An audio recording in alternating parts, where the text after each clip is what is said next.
Hello students, మనం last క్లాస్లో brick అంటే ఏంటి, ఓకేనా. నెక్స్ట్ స్టోన్స్ అనేటి ఎందుకు వాడడం లేదు, బ్రిక్స్ అనేటి ఎందుకు వాడుతున్నారు రీసెంట్ టైమ్స్లో అనేది చదువుకున్నాము.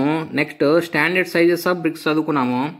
Standard sizes of bricks, next classification of bricks చదువుకున్నాము నాన్న. ఈ క్లాసిఫికేషన్ బ్రిక్స్లో మనము లాస్ట్ క్లాస్లో జనరల్ క్లాసిఫికేషన్ మాత్రమే చదువుకున్నాం. ఓకే, ఈరోజు ఇండియన్ స్టాండర్డ్ క్లాసిఫికేషన్ చదువుకుందాం. ఓకేనా. మనకు జనరల్ క్లాసిఫికేషన్లో బేస్డ్ ఆన్ 3 పారామీటర్స్ని బట్టి బ్రిక్స్ని డివైడ్ చేసినారు. ఒకటి based on cross section, based on size, based on use. ఓకేనా.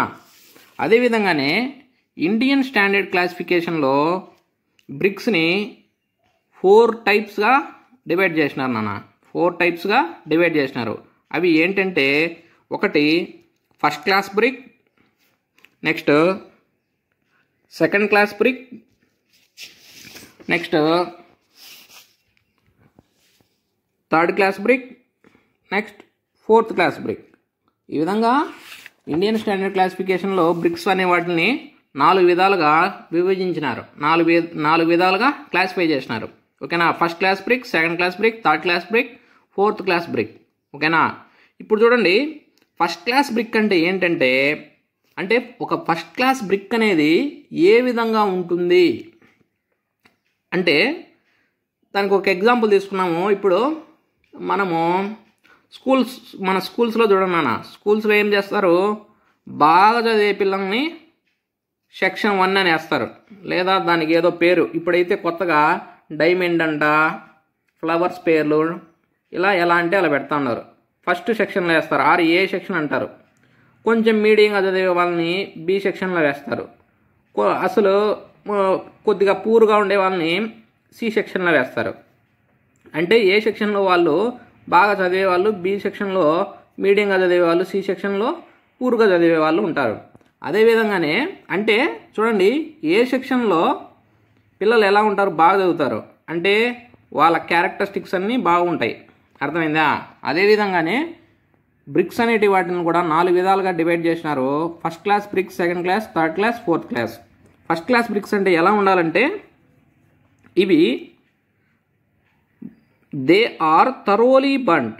అంటే మనం ఆల్రెడీ లాస్ట్ క్లాస్లో చెప్పినాం, ఇటుకలు అనే వాటిని క్లేతో తయారు చేస్తారు. తయారు చేసిన వాటిని బట్టీలలో కాలుస్తారు. ఆ కాల్చినప్పుడే వాటికి స్ట్రెంత్ అనేది వస్తుంది అని చెప్పినాం. ఓకేనా. ఫస్ట్ క్లాస్ బ్రిక్స్ అనేది ఎలా ఉండాలంటే, అవి తరోగా బంట్ అవ్వాలి. తరోగా అంటే ఇటుక మొత్తము కంప్లీట్గా బర్న్ అవ్వాలి. ఓకేనా. సగం ఇటుక కాలి సగం ఇటుక కాలకుండా ఉంటే వాటిని అన్బంట్ బ్రిక్స్ అంటారు. ఓకేనా. ఫస్ట్ క్లాస్ బ్రిక్స్ అనేది తరోగా బంట్ అవ్వాలి and are of deep red, cherry or copper colour.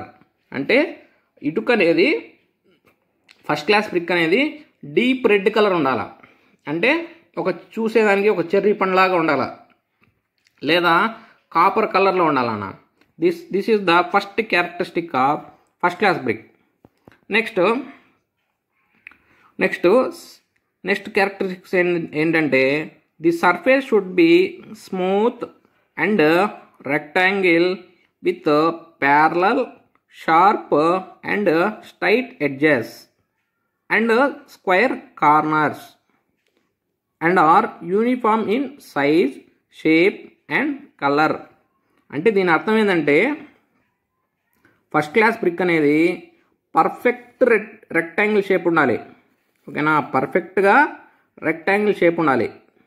Corners అనేటివి షార్ప్గా ఉండాలి. ఓకేనా. అలా కాకుండా ఎలా అంటే అలా ఉండకూడదు. ఓకేనా. ఈ విధంగా ఉండకూడదు నాన్న. ఈ విధంగా ఉంటేనే దాన్ని ఫస్ట్ క్లాస్ బ్రిక్ అంటాం. పర్ఫెక్ట్ షేప్ ఉండాలి, కార్నర్స్ అనేవి షార్ప్గా ఉండాలి, సర్ఫేస్ కూడా స్మూత్గా ఉండాలి. సర్ఫేస్ అనేది స్మూత్గా ఉండాలి, అన్లెవెల్ లేకుండా, రఫ్గా లేకుండా స్మూత్గా ఉండాలి. కలర్ కూడా యూనిఫామ్ కలర్ ఉండాలి. అంటే ఇక్కడంతా రెడ్గా ఉండి ఇక్కడంతా బ్లాక్గా ఉండడము ఇట్లా ఉండకూడదు. కలర్ కూడా యూనిఫామ్ కలర్ అనేది ఉండాలి. అప్పుడు మాత్రమే దాన్ని ఫస్ట్ క్లాస్ బ్రిక్ అంటారు. ఓకేనా. Next, they should be free from flaws, cracks and stones. ఓకేనా.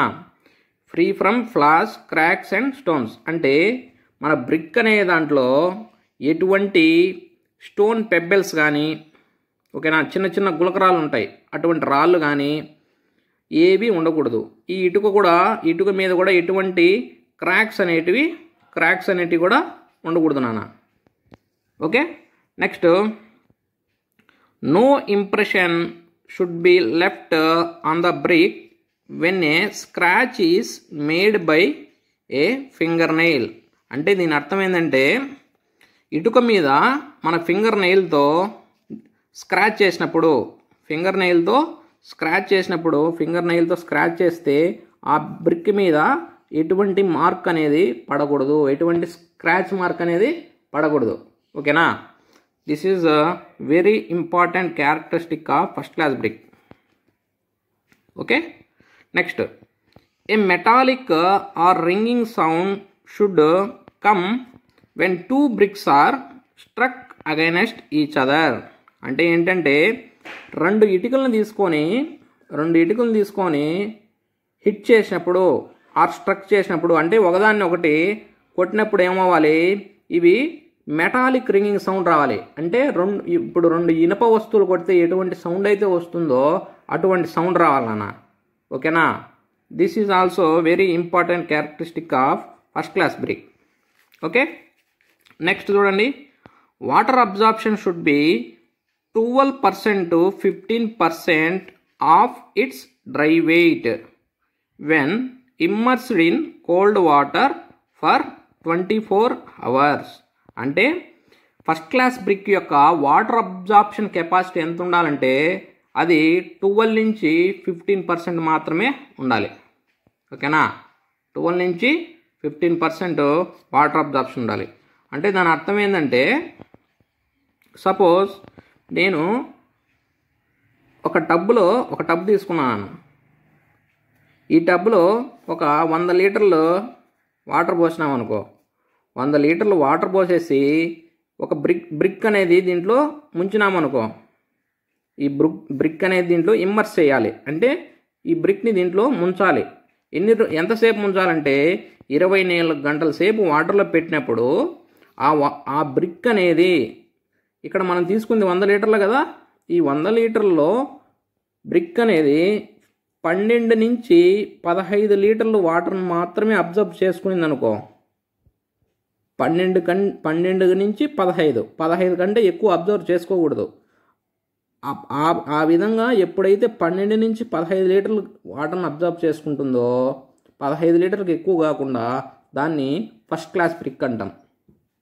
ఓకేనా. అంటే ఫస్ట్ క్లాస్ బ్రిక్ యొక్క water absorption capacity 12 to 15% when immersed in 24 hours. Okay. Next, the crushing strength of the brick should not be less than 10 Newton per mm square. 10 Newton per mm square. Not less than, ఇది బాగా గుర్తుపెట్టుకున్నాను. Not less than అంటే 10 న్యూటన్లు per mm square కంటే తక్కువ ఉండకూడదు. ఎక్కువ ఉండొచ్చు నాన్న, తక్కువ అయితే ఉండకూడదు. 10 Newton per mm square అంటే ఏంటంటే 100, దాన్ని కేజీస్లో కన్వర్ట్ చేస్తే 100 kg per centimeter square. అంటే దీని అర్థం ఏంటంటే, ఇప్పుడు నా ఇటుక ఉంది నాన్న. ఓకే, ఇది ఇటుక అనుకోండి. ఈ ఇటుక మీద ఎక్కడైనా 1 సెంటీమీటర్ లెంత్ 1 సెంటీమీటర్ విడ్త్ ఉన్న ఏరియా పైన 100 kg లోడ్ వేసినామనుకో. 100 kg లోడ్ వేసినప్పుడు అది ఆ బ్రిక్ అనేది తట్టుకోగలగాలి. ఓకేనా. 100 అంటే 100నే కాదు, 100కు పైన ఎంత లోడ్ వేసినా మనకు అనవసరం. 100 కంటే తక్కువ లోడ్ని క్యారీ చేసే విధంగా ఉండకూడదు. 100 కంటే ఎక్కువ క్యారీ చేసే విధంగానే ఉండాలి. అప్పుడు మాత్రమే దాన్ని ఫస్ట్ క్లాస్. అర్థమైంది కదా నాన్న. 1 సెంటీమీటర్ లెంత్ 1 సెంటీమీటర్ విడ్త్ ఉన్న ఏరియా పైన 100 kg లోడ్ వేసినప్పుడు ఆ లోడ్ని ఆ బ్రిక్ అనేది తట్టుకోగలగాలి. అప్పుడు మాత్రమే దాన్ని ఫస్ట్ క్లాస్ బ్రిక్ అంటాం. ఓకే. ఈ ఫస్ట్ క్లాస్ బ్రిక్ని ఎక్కడ యూజ్ చేస్తామంటే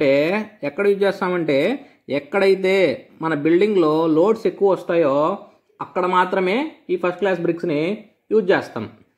ఓకేనా, అక్కడ మాత్రమే యూజ్ చేస్తామంటే ఎక్కడైనా యూజ్ చేయొచ్చు, కానీ లోడ్స్ లేని దగ్గర యూజ్ చేసినామనుకో ఏమవుతుంది, మనకే డబ్బులు ఖర్చు ఎక్కువ అవుతుంది. ఎందుకంటే ఫస్ట్ క్లాస్ బ్రిక్స్ అనేటివి హై క్వాలిటీ స్టాండర్డ్ బ్రిక్స్ కాబట్టి ఇవి కాస్ట్ ఎక్కువ ఉంటాయి. అర్థమైందా? కాబట్టి మనము ఎక్కడైతే ఇంపార్టెంట్ ఆర్ ఎక్కువ లోడ్స్ వస్తాయో అక్కడ మాత్రమే వీటిని ఉపయోగిస్తాం. ఓకేనా? చూడండి, first class bricks are typically used for load bearing structures and for exposed walls. Exposed walls అంటే బయట గోడలు అంటే ఏవైతే సన్కు అదే సూర్యుడు అవి పడుతూ ఉంటారు చూసినారా, ఆ గోడలు మాత్రమే వాడతాం. ఎందుకంటే సూర్యుడు అవి పడినప్పుడు అంటే బయట వెదరింగ్ ఎఫెక్ట్స్ వల్ల ఇటుక అనేది డ్యామేజ్ కాకూడదు. ఓకేనా, డ్యామేజ్ కాకుండా ఉండాలంటే ఆ ఇటుక అనేది చాలా గట్టిగా ఉండాలి.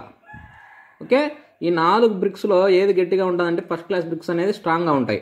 ఓకేనా, ఇక్కడ చూడండి, ఇది ఫస్ట్ క్లాస్ బ్రిక్ నాన్న. ఈ ఫస్ట్ క్లాస్ బ్రిక్ అనేది చూడండి పర్ఫెక్ట్ రెక్టాంగిల్ షేప్లో ఉంది. ఓకే, పర్ఫెక్ట్ రెక్టాంగిల్ షేప్ ఉంది. నెక్స్ట్ ఎడ్జెస్ కూడా షార్ప్ ఎడ్జెస్ ఉన్నాయి. ఓకేనా, ఇక్కడ చూడండి, ఇక్కడ ఈ సెంటర్లో ఒక నేమ్ అనేది ఇచ్చినారు నాన్న, ఆర్కే అనే నేమ్ ఇచ్చారు. ఇదేంటంటే ఈ విధంగా బ్రిక్ మధ్యలో హోల్ ఆర్ డిప్రెషన్ అనేది ఉంటుంది. ఓకేనా, ఈ డిప్రెషన్ అనేది ఎందుకు ఉంటుందంటే ఇది మనము ఇటుకలతో గోడలు కానీ ఏమైనా కట్టినప్పుడు కింద ఉన్న లేయరు పైన ఉన్న లేయర్తో ప్రాపర్ బాండింగ్ అనేది ఉండడానికి ఈ విధంగా హోల్ అనేది పెడతారు. హోల్ ఆర్ దీన్ని ఏమంటారంటే ఫ్రాగ్ అంటారు. ఫ్రాగ్ FROG అంటే కప్పే కదా ఫ్రాగ్ అంటే కప్ప అనేది గోడలకి ఎలా అతుక్కుంటుందో అదేవిధంగానే మన ఇటుకలు కూడా బాగా అతుక్కోవాలి. అందుకోసమే దీన్ని ఈ డిప్రెషన్ అనేది పెడతారు. ఓకేనా, అందుకోసమే దీన్ని ఫ్రాగ్ అనే పేరు అనేది పెట్టినారు. ఓకేనా, this is about first class brick. Okay, next second class brick చూద్దాం. సెకండ్ క్లాస్ బ్రిక్ అంటే ఏంటంటే ఇవి just similar to first class బ్రిక్కే ఉంటాయి. అంటే చూసేదానికి ఫస్ట్ క్లాస్ బ్రిక్ లాగే ఉంటాయి, కానీ కొన్ని మైనర్ డిఫెక్ట్స్ ఉంటాయి. ఓకేనా, అవి ఏంటి అనేది చూద్దాం. చూడు, second class bricks they are similar to first class brick but may have minor defects such as irregular shape, size or colour. అంటే ఇవి చూడడానికి ఫస్ట్ క్లాస్ బ్రిక్గానే ఉంటాయి, కానీ దీనికి కొన్ని చేంజెస్ ఉంటాయి. అవి ఏంటంటే దాని ఇర్రెగ్యులర్ షేప్స్ అంటే షేప్లో కానీ తేడాగా ఉంటుంది, సైజులో కానీ తేడా ఉంటుంది, లేదా కలర్లో కానీ తేడా ఉంటుంది. ఓకేనా, వాటిని సెకండ్ క్లాస్ బ్రిక్స్ అంటాం. ఓకేనా, చూడండి, ఈ సెకండ్ క్లాస్ బ్రిక్స్కు ఏ ప్రాపర్టీస్ ఉంటాయంటే ఈ సెకండ్ క్లాస్ బ్రిక్స్లో small cracks and distortions are permitted. అంటే సెకండ్ క్లాస్ బ్రిక్స్లో కొద్దిగా క్రాక్స్ ఉండొచ్చు, లేదా డిస్టార్షన్స్ అనేటివి ఉండొచ్చు. డిస్టార్షన్స్ అంటే ఏంటంటే మనం ఫస్ట్ క్లాస్ బ్రిక్స్కు పర్ఫెక్ట్ షేప్ ఉండాలని చెప్పినాం, కానీ సెకండ్ క్లాస్ బ్రిక్స్కు కొంచెం అన్ఈవెన్గా ఉండొచ్చు. ఎడ్జెస్ అనేటివి షార్ప్ లేకపోయినా కూడా ఏం ప్రాబ్లం లేదు. ఓకేనా, okay. Next second class brick యొక్క వాటర్ అబ్జార్ప్షన్ ఎంత ఉంటుందంటే 16 to 20% వాటర్ అబ్జార్ప్షన్ ఉంటుంది నాన్న. Okay. Next second class brick యొక్క క్రషింగ్ స్ట్రెంత్ ఎంత ఉంటుందంటే 7 Nm/mm². Okay. First class brick అయితే ఎంత ఉంటుంది, 10 కంటే తక్కువ ఉండకూడదు, ఎక్కువ ఉండొచ్చు. అలానే water absorption first class brick ఎంత ఉంటుంది, ఫస్ట్ క్లాస్ బ్రిక్ 12 to 15%.